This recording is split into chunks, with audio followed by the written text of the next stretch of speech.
مصر قالت ارحموني، بإيديكم تذبحوني، كلكم جايين عليا، فين ولادي ياخدوا بإيديا، يعدوا بيا بر الأمان. مصر قالت الحقوني، دول باسم الدين باعوني، كلهم عايزين كراسي، والنفاق بقى شيء أساسي، شيء رخيص ولا يرضي دين.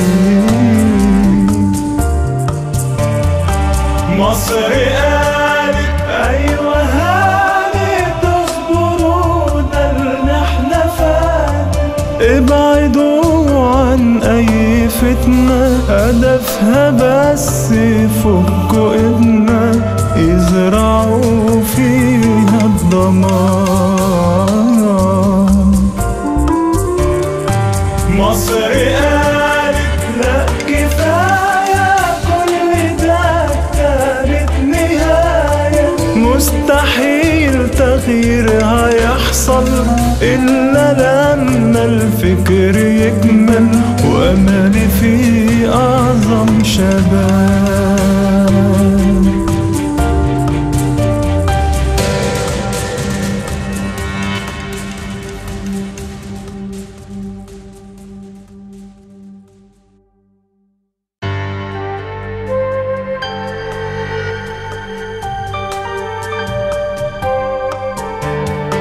مصر قالت ارحموني، بإيديكم تذبحوني، كلكم جايين عليا، فين ولادي ياخدوا بإيديا، يعدوا بيا بر الأمان.